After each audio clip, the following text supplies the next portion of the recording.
Hello and a very warm welcome viewers. You're watching the special presentation of Sunset TV Samvad with your host Kriti Mishra. And joining us today is a very special guest, Road Transport and Highways Minister of India, Mr. Nitin Gadkari. Sir, welcome to Sunset TV and thank you so much for joining us. Thank you. Sir, let's begin talking about the budget. Now, your ministry has seen a 36% increase in the budget to 2.7 lakh crore rupees. How does that translate into better connectivity and ease of living for the citizens of India? Our government under the leadership of Prime Minister Narendra Modi ji has already given the highest priority for development of infrastructure in the country.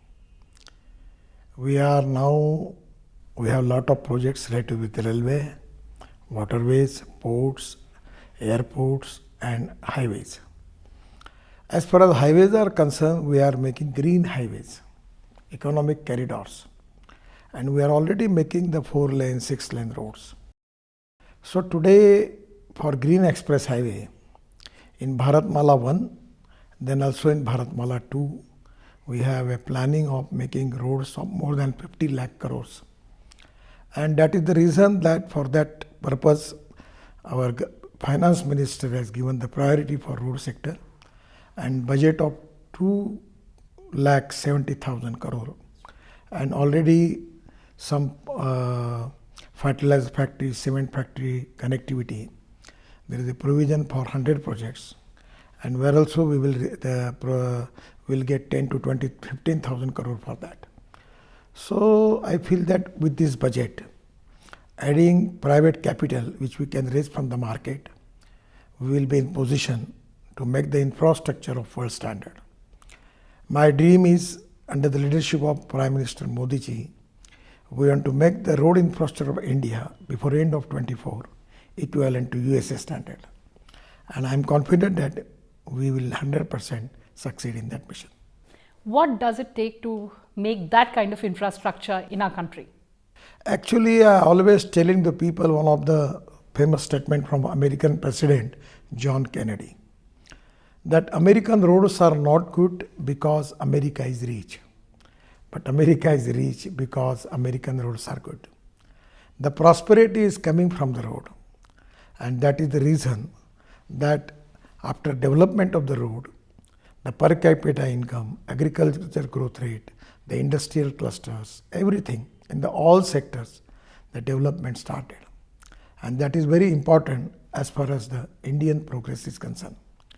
Previously, we were as far as the economy is concerned, our number was 10th. Now we are the 5th number economy in the world. We are the largest economy which is going to be developed very fast. And at the same time in automobile sector, our number was 4. The China number was 1, USA number 2, Japan was number 3 and India was number 4. But now we surpass Japan and we are number 3rd. My dream is the present size of this industry is 7.5 lakh crore, and within 5 years we have to make it of 15 lakh crores. This is the industry which is creating maximum jobs, 4.5 crore jobs created by the automobile industry, and this is the industry which has given maximum GST to the state and central government, and this is the industry which is giving maximum export, adding into our wealth. And that's the reason that if we will make the industry of 15 lakh crore, number 1 in the world, we have got the potential to become a number 1 automobile manufacturer in the world. And all export for electric cars, electric buses, trucks, hydrogen car, scooters, two-wheelers, everywhere. There is a huge potential. Presently, the two-wheeler company like Bajaj, TVS and Hero, they are already exporting their 50% of two-wheeler to abroad. So that is to be a very, very interesting and good golden story of the Indian automobile industry, and which is going to create more jobs. At the same time, we have now accepted the policy, scrapping policy. That's right. And government has taken a decision mandatory. Now it is mandatory that the 9 lakhs government car, where age is completed 15 years, government is going to scrap by central government. And from the state government also, we are expecting, and the finance minister has given a special scheme of 7,000 crore support to the state government for scrapping of buses, cars, ambulance, by which 100% is 40 to 55 lakhs, 50 lakhs cars and buses when it is going to be a scrapping of that, it is going to be a great thing for the country, because presently we are importing aluminium, copper, steel, rubber and plastic.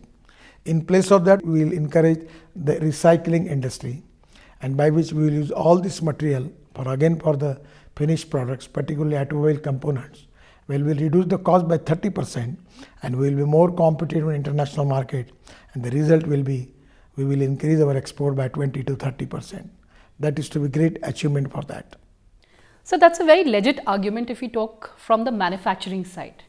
Now there is a certain quarter of consumers who say that scrapping should be based on roadworthiness and not the age of the vehicle. How do you respond to that concern?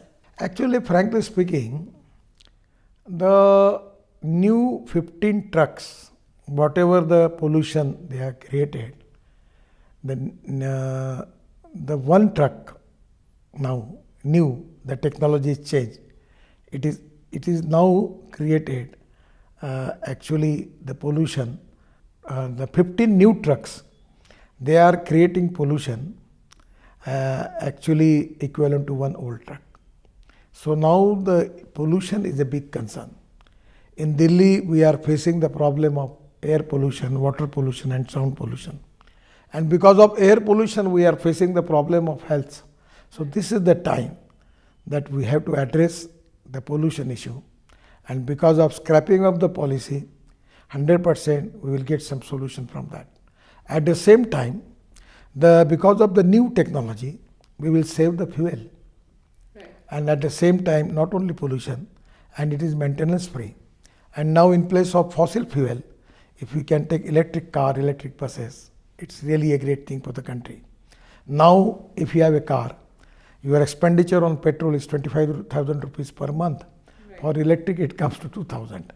And now within year to year, the cost of the petrol vehicle, four-wheeler and two-wheeler will be same as long as the cost of electric vehicle. So that will be a great benefit for the consumer. To save money is to earn money. Absolutely, sir. That's a very valid point. You talked about your dream of making the infrastructure comparable to the US. So there's another dream that you have about hydrogen. Now in the budget, there was a lot of focus on National Hydrogen Mission as well. Are you closer to your dream of providing hydrogen $1 per kg? Actually, futuristic point of view, it is a time for India to accept the new technology in the world. And hydrogen is the fuel for the future. I've got car from Toyota. The name of the car is Mirai, means future, Bhavishya. So we can make hydrogen from petroleum. That hydrogen is called as brown hydrogen. We can make hydrogen from coal, that is called as black hydrogen. And we can make hydrogen from biomass, agro-based biomass, and also from the water, that is to be green hydrogen. So we can use this green hydrogen in chemical factory, steel industry, fertilizer industry, everywhere. Presently, we are the importer of the energy. Yes. We are spending 17 lakh crores on import of fossil fuel. We are spending 7 to 8 lakh crore on import of coal. If we can save that and we can make hydrogen here, we will resolve the problem of our energy problem domestically. At the same time, India will not be a country who is going to import energy, but India will be the country who is going to export energy. So that is the future of the hydrogen, and that the reason that government has already allocated the budget of 20,000 crore for hydrogen mission. New startups are coming. Now hydrogen trucks are there. Now hydrogen buses are there. And one of the truck from Cummins that is on hydrogen, CNG and petrol. At the same time that Ashok Leyland and Tata has launched the truck, that IC engine, where we can use the hydrogen. So hydrogen is the fuel for the future.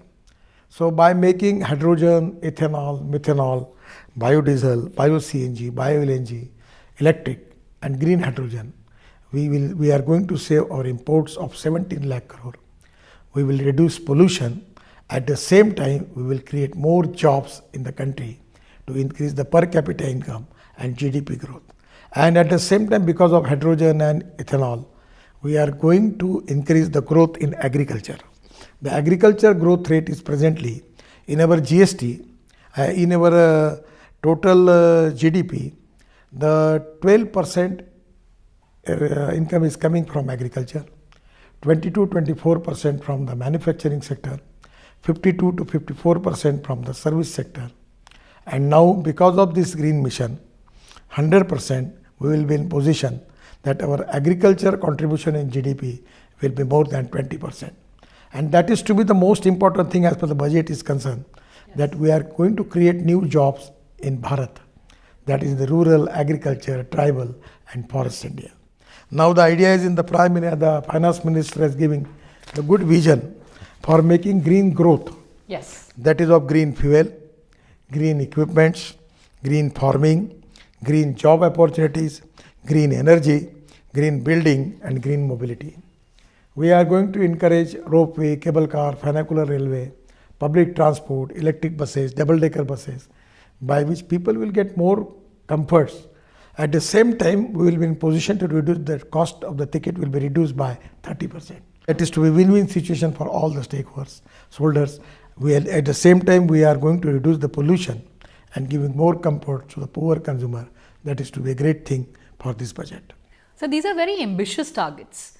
Are you looking at a definitive timeline for such a massive transition? 100%. Now you just take the example of electric vehicle.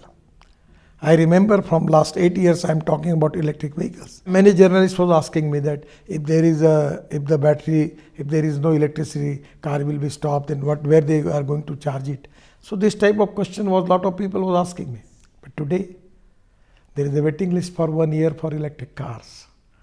There are 400 startups who are manufacturing electric scooters, and every market is very good.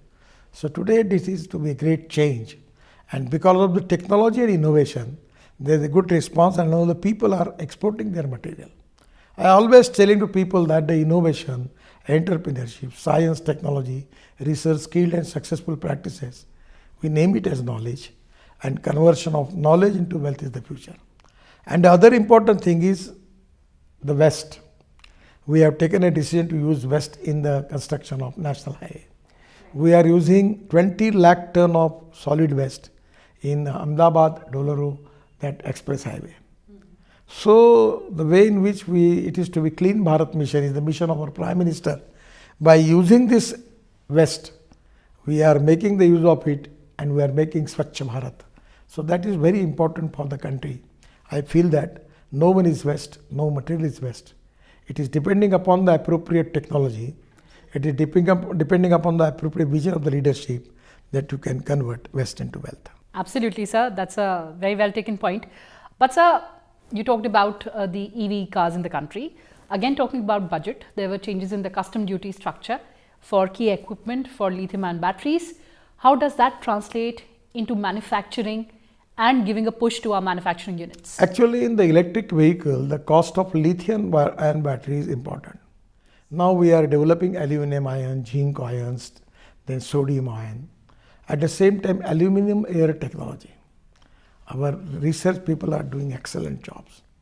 But now because of the lithium ion battery, which is the heart of the all electric scooters, electric cars, electric buses, we have decided that whatever the machinery they require for manufacturing of electric battery, the custom duty will be exempted from that. I feel that within a year or 2 years, the cost of petrol vehicle and electric vehicle will be the same. And that is to be a game changer. Absolutely, sir. That will be a game changer. Sir, let me raise the issue which is very close to your heart, road safety. Now, Indian roads account for the highest fatalities in the world. You've been talking about reducing road accidents by 50% by 2025. What is the roadmap that you have? Actually, because of road safety, there are 4 important subjects which are related to automobile engineering, then the road engineering, then education of the people, education of the students, that is very important. And third is emergency. After accident, we need to help to the particularly the accidental people, because they are in a bad position. So today we are working with a different way. Already we are we are having a big budget for improvement of black spots. Then we are already taken a lot of decisions related with the automobile engineering. Regarding road safety, We are already taking some decision. Just today we have finalized the thing. I signed the file. The lane discipline in the road. Okay. The heavy truck and buses, they would only use the last way on the road. That is to be an important decision we have taken. We are fixing cameras. We are recording the things. So we have taken a lot of decision as per the road safety is concerned. But to be frankly speaking, still we have to do more. Because presently we want to reduce it. We have a target that before end of 24, we will reduce the number of accidents by 50% and number of death also. But unfortunately we are trying for that. But still whatever the report which we are getting, still we have to work more for that. Absolutely, sir. Now you've taken a decision about lane discipline. You also talked about seat belt at the rear seats. But sir, look at the implementation. That is the biggest challenge. So we need the cooperation from the people. We need to change the human behavior. We should have the society which is going to respect the law. There is no respect and no fear. In a situation, I don't blame anybody, but it is our responsibility that we need to improve the situation. We have to educate the people. We have to implement the rules of the road. And the people who are not ready to obey, we have to take stern action against them. That is the responsibility of the government. We are trying all the level, try to convince the people and using celebrities, film actors, cricketers, media people, and we are trying to convince the people. It is a very, very difficult task, but I am confident that in due course of time, we will be succeed in this mission. All right, sir, before we end this conversation, now the budget talked about ease of doing business, ease of living. Your ministry is very, very important component for the Amrit Kal that we are talking about, for Saptarishi components of the budget. The translation of that vision by your ministry, your plans, your schemes, your roadmap. Sir, 100% it is going to be benefited to the people. Now we are making the road from Delhi to Dehradun 2 hours, right. Delhi to Haridwar 2 hours, Delhi to Chandigarh 2.5 hours, Delhi to Amritsar 4 hours, Delhi to Katra 6 hours, Delhi to Srinagar 8 hours, Delhi to Jaipur 2 hours, Delhi to Mumbai 12 hours, then Chennai to Bangalore 2 hours, and Bangalore to Mysore 1 hour, Nagpur to Pune in 5 hours. So its totally scenario is going to change. 100% I am confident that it is going to give more comfort to the people.